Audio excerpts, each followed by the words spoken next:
വെറും 3 മിനിറ്റിൽ ഷുഗർ നമുക്ക് കുറയ്ക്കാം. ചോറിന് പകരം ചപ്പാത്തി കഴിക്കുന്നത് കൊണ്ട് അതൊരു 5-6 ചപ്പാത്തി കഴിച്ചെന്നാൽ ചോറ് കഴിക്കുന്നത് പോലെ തന്നെ ഷുഗർ ലെവൽ കൂടാനിടയുണ്ട്.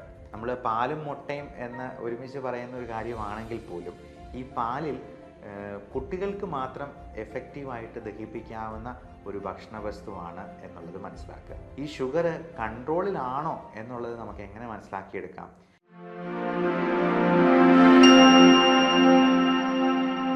ഹലോ എവരിവൺ, ഞാൻ doctor Bipin Jose, specialist in pulmonology, diabetology and critical care. നിങ്ങൾക്ക് ഷുഗർ ഉണ്ടെങ്കിൽ യാതൊരു മരുന്നും കഴിക്കാതെ തന്നെ ഒരു 50 milligram per decilitre blood sugar level ഒന്ന് കുറയ്ക്കണം എന്നുണ്ടോ? ഇൻസ്റ്റൻ്റായി. പലപ്പോഴും ഷുഗർ രോഗികളിൽ പിറ്റേ ദിവസം എന്തെങ്കിലും സർജറി ചെയ്യേണ്ടവർക്ക് കാട്രാക്റ്റിൻ്റെ സർജറിയോ അല്ലെങ്കിൽ ബോൺ റിലേറ്റഡ് ആയിട്ടുള്ള എന്തെങ്കിലും പ്രോബ്ലംസിനുള്ള സർജറിയോ ഒക്കെ ചെയ്യേണ്ടപ്പോൾ എത്ര ഇൻസുലിൻ കൂട്ടിക്കൊടുത്തെന്നാലും, എത്ര ഭക്ഷണം കുറച്ച് കഴിച്ചെന്നാലും, എത്ര മരുന്നുകൾ അഡീഷണൽ ആയിട്ട് ആഡ് ചെയ്തെന്നാലും ഈ ബി പിയും ഷുഗറും ഒന്നും കുറഞ്ഞു വരാതിരിക്കും. അങ്ങനെയുള്ളവർക്ക് അങ്ങനെ മാത്രം ഷുഗർ ഒന്ന് കുറയ്ക്കാനായിട്ട് ഒരു പ്രത്യേക തരം എക്സസൈസും ഡയറ്റുമാണ് ഞാനിന്ന് നിർദ്ദേശിക്കുന്നത്. വെറും 3 മിനിറ്റിൽ ഷുഗർ നമുക്ക് കുറയ്ക്കാം. പക്ഷേ ഇത് ഡോക്ടർമാരെ പറ്റിക്കാൻ വേണ്ടി ഫാസ്റ്റിംഗ് ബ്ലഡ് ഷുഗർ ഒന്ന് കുറച്ച് കാണിക്കാൻ വേണ്ടി മാത്രമാകരുത് കേട്ടോ. അത് എല്ലാ ദിവസവും നമുക്ക് പ്രാക്ടീസ് ചെയ്തെന്നാൽ നമ്മുടെ ഡയബറ്റീസ് അത്ര കണ്ട് കൺട്രോളിലാക്കാനായിട്ട് നമുക്ക് സാധിച്ചേക്കും. ഇതിന് വേണ്ട വ്യായാമത്തിൻ്റെ ഒരു പേരാണ് HIIT അഥവാ ഹൈ ഇൻറ്റൻസിറ്റി ഇൻ്റർവൽ ട്രെയിനിങ് എന്ന് പറയുന്ന ഒന്ന്. രണ്ടാമത് ഇതിൻ്റെ ഡയറ്റാണ്. ഇതിന് കഴിക്കേണ്ട പ്രത്യേക തരത്തിലുള്ള കുറച്ച് ഭക്ഷണ കാര്യങ്ങൾ. ഇത് രണ്ടും നമുക്ക് ഇന്നൊന്ന് ഡിസ്കസ് ചെയ്യാം.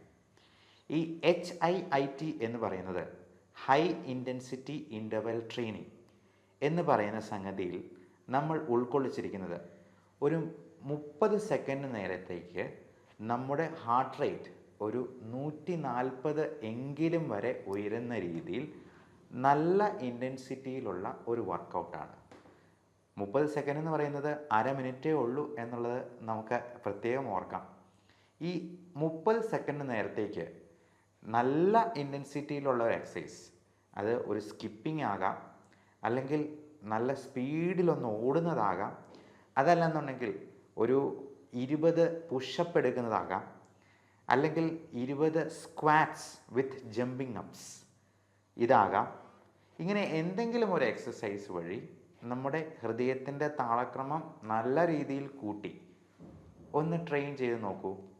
അതിനുശേഷം ഒരു 10 മിനിറ്റ് കഴിഞ്ഞ് നമ്മുടെ ഷുഗർ ലെവൽ ഒന്ന് നോക്കിയെന്നാൽ ഉറപ്പായിട്ടും ഒരു 50 മില്ലിഗ്രാംസ് പെർ ഡെസിലിറ്റർ എങ്കിലും കുറഞ്ഞിരിക്കും. അതായത് ഒരു 200 ഷുഗർ ലെവൽ ഉള്ളവർക്ക് ഒരു 150 ആക്കാൻ പറ്റും എന്ന് സാരം.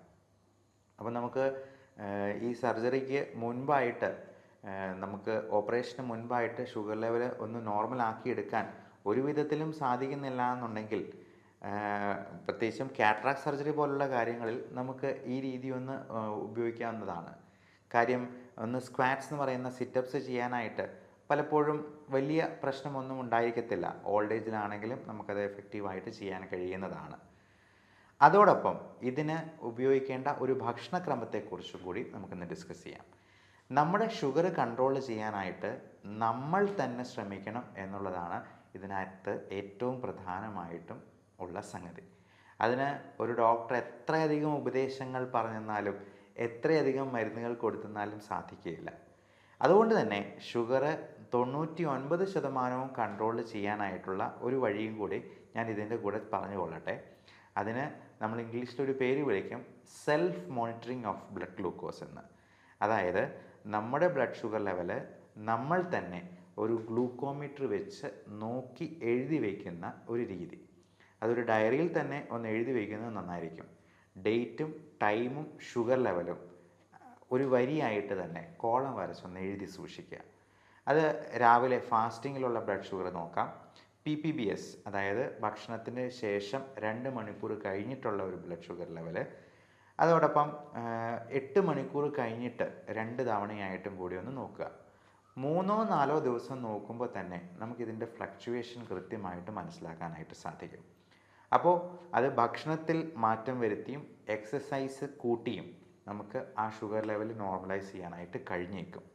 അതിന് പറ്റിയില്ല എന്നുണ്ടെങ്കിൽ തീർച്ചയായിട്ടും നമുക്ക് മരുന്നുകൾ കഴിച്ചുകൊണ്ട് തന്നെ അത് നിയന്ത്രണത്തിൽ കൊണ്ടുവരാനായിട്ട് പ്രത്യേകം ശ്രദ്ധിക്കണം. ഇനി ഇതിന് കഴിക്കേണ്ട ഭക്ഷണക്രമത്തെ പറ്റിയും പറയണമല്ലോ. അപ്പോൾ നമ്മൾ ഈ സർജറിക്ക് മുമ്പോ അല്ലെങ്കിൽ ഈ ബ്ലഡ് ഷുഗർ ലെവൽ നമുക്ക് നോർമൽ ആക്കേണ്ട അത്യന്താപേക്ഷിതമായ ഈ സാഹചര്യത്തിലോ നമുക്ക് തലേ ദിവസം ചോറ് പോലുള്ള ഭക്ഷണ സാധനങ്ങൾ അധികം കഴിക്കരുത് എന്ന് പ്രത്യേകം ഓർമ്മിക്കുക. ചോറാണെങ്കിലും ചപ്പാത്തി ആണെങ്കിലും മൈദ കൊണ്ടുണ്ടാക്കിയ പൊറോട്ടയാണെങ്കിലും എല്ലാം ഷുഗർ ലെവൽ കൂട്ടുന്നത് തന്നെയാണ്. ചോറിന് പകരം ചപ്പാത്തി കഴിക്കുന്നത് കൊണ്ട് അതൊരു 5 or 6 ചപ്പാത്തി കഴിച്ചെന്നാൽ ചോറ് കഴിക്കുന്നത് പോലെ തന്നെ ഷുഗർ ലെവൽ കൂടാനിടയുണ്ട്. നല്ല തവിടോട് കൂടിയ കാർബോഹൈഡ്രേറ്റ്സ് എന്തെങ്കിലും കഴിക്കുന്നതാണ് ഷുഗർ രോഗികൾക്ക് ഏറ്റവും നല്ലത്. ഈ പറഞ്ഞതുപോലെ സർജറിക്ക് തൊട്ട് തലേ ദിവസം നമ്മൾ കാർബോഹൈഡ്രേറ്റ്സ് ഒന്നും അടങ്ങിയത് അധികം കഴിക്കരുത് എന്ന് പ്രത്യേകം മനസ്സിലാക്കുക. പകരം നമുക്ക് നല്ല പ്രോട്ടീൻ റിച്ച് ആയിട്ടുള്ള ഒരു മുട്ടയുടെ ഓംലെറ്റോ 1-2 എഗ്ഗ് കഴിക്കുന്നത് കൊണ്ടും അതിന് കുഴപ്പമില്ല. അതേപോലെ നട്ട്സ്, അത് കാഷ്യൂ നട്ടോ ബദാമോ അല്ലെങ്കിൽ മുളപ്പിച്ച പയറോ കഴിക്കാവുന്നതാണ്. നല്ല പ്രോട്ടീൻ റിച്ച് സോഴ്സസ് ആയിട്ടുള്ള ചണവിത്തുകൾ പോലുള്ള സാധനങ്ങൾ നമുക്ക് വിപണിയിൽ നിന്ന് അവൈലബിൾ ആണ്. ഫാറ്റ് തീരെ കുറഞ്ഞിട്ടുള്ള ചീസ് അല്ലെങ്കിൽ ഡയറി പ്രോഡക്ട്സ് ഒക്കെ നമുക്ക് ഷുഗർ കുറച്ച് നിർത്താനായിട്ട് കഴിക്കാവുന്നതാണ്. അതോടൊപ്പം ക്യാരറ്റ്സ്, പ്രത്യേകിച്ചും ബേബി ക്യാരറ്റ്സ് എന്ന് പറയുന്ന, അല്ലെങ്കിൽ ബെറീസ്, അല്ലെങ്കിൽ ടൊമാറ്റോസ്, ഇങ്ങനെ അടങ്ങിയിട്ടുള്ള സാധനങ്ങൾ, അധികം മധുരമില്ലാത്ത പഴങ്ങൾ, പച്ചക്കറികൾ, സാലഡ്, യോഗട്ട് അല്ലെങ്കിൽ തൈര്. പാല് കുടിക്കുന്നത് പക്ഷേ ഷുഗർ കൂട്ടാനിടയുണ്ട്. പാല് എന്ന് പറയുന്നത് ഷുഗർ രോഗികൾക്ക്, പ്രായമായവർക്ക് പ്രത്യേകിച്ചും നല്ല ഒരു ഭക്ഷണമല്ല എന്നുള്ളത് മനസ്സിലാക്കുക. നമ്മൾ പാലും മുട്ടയും എന്ന് ഒരുമിച്ച് പറയുന്ന ഒരു കാര്യമാണെങ്കിൽ പോലും ഈ പാലിൽ കുട്ടികൾക്ക് മാത്രം എഫക്റ്റീവായിട്ട് ദഹിപ്പിക്കാവുന്ന ഒരു ഭക്ഷണ വസ്തുവാണ് എന്നുള്ളത് മനസ്സിലാക്കുക. എന്നാൽ തൈര് അതുപോലെയല്ല. അത് ഫെർമെൻറ്റ് ചെയ്യുമ്പോഴേക്കും അതിൽ നമ്മുടെ കുടലിന് ആവശ്യമായിട്ടുള്ള ലാക്റ്റിക് ആസിഡ് ബാസിലസും കൂടി ചേർന്നാണ് വരുന്നത്. അതുകൊണ്ട് തന്നെ നമുക്ക് തൈര് കൂടുതൽ കഴിക്കുന്നത് കൊണ്ട് കുഴപ്പമില്ല. പക്ഷേ തൈരിനോട് അലർജിയോ കഫക്കെട്ട് പോലുള്ള പ്രശ്നങ്ങളോ ഉള്ളവർക്ക് തൈരും ഒത്തിരി കൂട്ടുന്നത് അഭികാമ്യമായിരിക്കത്തില്ല. അതുപോലെ തന്നെ മോര് പോലത്തെ സാധനങ്ങൾ. അപ്പോൾ കഴിക്കാവുന്ന ഭക്ഷണങ്ങൾ എന്തൊക്കെയാണ് എന്നുള്ളത് നോക്കി സർജറി പോലുള്ള വളരെ അത്യന്താപേക്ഷിതമായിട്ടുള്ള കാര്യങ്ങളിൽ നമുക്ക് ഷുഗർ ലെവൽ കുറച്ച് നിർത്താനായിട്ടാണ് ഞാൻ ഈ പറഞ്ഞ രീതി അവലംബിക്കാവുന്നത്. നമുക്ക് ഇത് ഡെയിലി ഇങ്ങനെ തന്നെ അത്താഴത്തിന് നമ്മൾ കാർബോഹൈഡ്രേറ്റ്സ് പൂർണ്ണമായിട്ടും ഒഴിവാക്കിക്കൊണ്ട് സാലഡ് മാത്രം കഴിച്ചുകൊണ്ട് ഈ രീതി പിന്തുടർന്ന് നമ്മുടെ ഷുഗറിനെ വരുതിയിലാക്കാനും കഴിയും. ഈ ഷുഗർ കൺട്രോളിലാണോ എന്നുള്ളത് നമുക്ക് എങ്ങനെ മനസ്സിലാക്കിയെടുക്കാം? ഞാൻ ഈ പറഞ്ഞ രീതിയൊക്കെ പരീക്ഷിച്ചിട്ട് നിങ്ങളെ ചികിത്സിക്കുന്ന ഡോക്ടറെ പറ്റിക്കാം എന്നങ്ങ് ധരിച്ച് കളയരുത്. അങ്ങനെയുള്ളവരെ പിടിക്കാനായിട്ട് നമുക്കൊരു ടെസ്റ്റ് ഉണ്ട്. HbA1c എന്നാണ് പറയുക. അത് 3 മാസത്തെ ആവറേജ് ഷുഗർ ലെവലാണ് നമുക്ക് കാണിച്ചു തരുന്നത്. ഈ HbA1c പ്രമേഹമില്ലാത്ത ഒരു വ്യക്തിക്ക് 5.7 താഴെയായിരിക്കും. പ്രമേഹമുണ്ട് എന്നാൽ നല്ല കൺട്രോളിലാണെങ്കിൽ മാക്സിമം ഒരു 7-7.5 വരെ ഈ HbA1c ഉണ്ടാകത്തുള്ളൂ. 7.5ക്ക് മുകളിലാണെങ്കിൽ കഴിഞ്ഞ 3 മാസത്തെ ആവറേജ് ഷുഗർ ലെവൽ ഒരു 200-250 മുകളിലാണ് എന്നുള്ളത് ഡോക്ടർക്ക് കണക്ക് കൂട്ടാനായിട്ട് സാധിക്കും. അതുകൊണ്ട് അന്നത്തെ ദിവസത്തെ ഫാസ്റ്റിംഗ് ബ്ലഡ് ഷുഗർ മാത്രം കുറച്ച് കാണിച്ചത് കൊണ്ട് യാതൊരു പ്രയോജനവുമില്ല എന്ന് പ്രത്യേകം ഓർമ്മിപ്പിക്കുന്നു. അപ്പോൾ അങ്ങനെ HbA1c ഒത്തിരി കൂടുതലാണെങ്കിൽ നമുക്ക് ലൈഫ് സ്റ്റൈൽ മോഡിഫിക്കേഷൻ മാത്രം പോരാതെ വരും. അല്ലാത്ത ആളുകൾക്ക് ഒരു 7ൽ താഴെ തന്നെ ഷുഗർ ലെവൽ HbA1c കുറച്ച് നിർത്തിയിട്ടുള്ള ഷുഗർ ലെവലുള്ള ആൾക്കാർക്കാണെങ്കിൽ നമുക്ക് ലൈഫ് സ്റ്റൈൽ മോഡിഫിക്കേഷനിൽ തന്നെ മുൻപോട്ട് പോകുന്നതിൽ യാതൊരു തകരാറുമില്ല. പക്ഷെ അതിന് മുകളിൽ ഷുഗർ ഉള്ളവർക്ക് നമുക്ക് തീർച്ചയായിട്ടും അതിന് ആവശ്യമായ മരുന്നുകളും ചിലപ്പോൾ ഇൻസുലിനും ആവശ്യമായിട്ട് വരും. ഈ ഇൻസുലിൻ ഒരുപാട് ദൂഷ്യവശങ്ങളുള്ളതല്ലേ എന്നുള്ള ചോദ്യം ചോദിക്കുന്നവർക്ക് അഡ്വാൻസ് ആയിട്ട് പറഞ്ഞുകൊള്ളട്ടെ, ഇൻസുലിൻ എന്ന് പറയുന്നത് നമ്മുടെ ശരീരത്തിൽ നോർമലി ഉൽപ്പാദിപ്പിക്കുന്ന ഒരു ഹോർമോണാണ്. അത് കുറഞ്ഞു പോകുന്നത് കൊണ്ടോ അല്ലെങ്കിൽ അതിനെ നമ്മുടെ സെൽസിനെ എഫക്റ്റീവായിട്ട് യൂട്ടിലൈസ് ചെയ്യാൻ പറ്റാതെ വരുന്നത് കൊണ്ടാണ് നമുക്ക് ഷുഗർ കൂടുന്നതും ഡയബറ്റീസ് എന്ന് പറയുന്ന അവസ്ഥാവിശേഷം ഉണ്ടാകുന്നത്.